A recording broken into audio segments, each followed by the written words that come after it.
ঘরে ঘরে বিদ্যুৎ আর দেশের অর্থনৈতিক অগ্রযাত্রাকে আরও এগিয়ে নিতে সরকারের বিদ্যুৎ মহাপরিকল্পনার অংশ হিসাবে পটুয়াখালীর পায়রা, বাগেরহাটের রামপাল ও কক্সবাজারের মাতারবাড়িতে ১২০০ মেগাওয়াট করে কয়লাভিত্তিক বিদ্যুৎ কেন্দ্রের কার্যক্রম শুরু হয়েছে।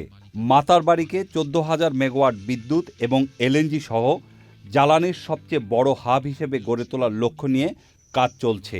প্রাথমিকভাবে জাইকার আর্থিক সহায়তায় ৬০০ মেগাওয়াট করে দুটি আল্ট্রা সুপার কয়লাভিত্তিক বিদ্যুৎ কেন্দ্র নির্মাণ হবে। গণভবন থেকে সরাসরি ভিডিও কনফারেন্সের মাধ্যমে এর ভিত্তিপ্রস্তর স্থাপন করেন প্রধানমন্ত্রী। বিদ্যুৎ বিভাগকে ধন্যবাদ।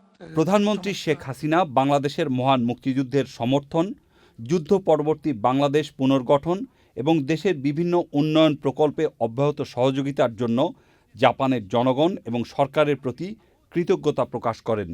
হলি আর্টিজানে হামলায় জাপানি নাগরিকদের নিহত হওয়ার ঘটনায় দুঃখ প্রকাশ করেন তিনি। হলি আর্টিজানে যে ঘটনাটা ঘটেছিল সেখানে জাপানের নাগরিকরা বেশ কয়েকজন যারা আমাদের দেশে কাজ করতে এসেছিলেন, আমাদের উন্নয়নের সহযোগী, তাদেরকে নির্মমভাবে মৃত্যুবরণ করতে হয়, তাদেরকে হত্যা করা হয়। আমি সেজন্য সত্যি খুব দুঃখিত। এবং এত ঘটনার পরেও তারা যে আমাদের দেশে এসেছেন এবং কাজ করে যাচ্ছেন, সেজন্য আমি আন্তরিক ধন্যবাদ জানাই।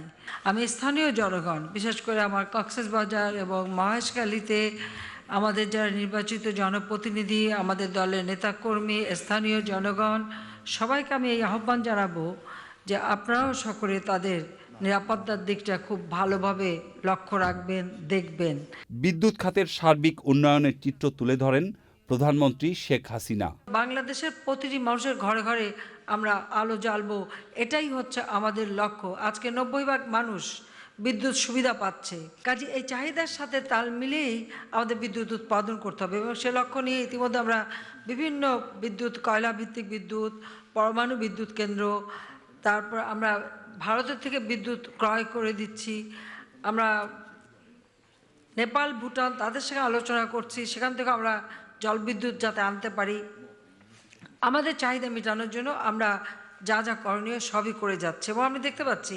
পরে ভিডিও কনফারেন্সের মাধ্যমে কক্সবাজারের মাতারবাড়ি উন্নয়ন প্রকল্পের প্রান্তে থাকা কর্মকর্তা ও স্থানীয় জনগণের সাথে কথা বলেন প্রধানমন্ত্রী।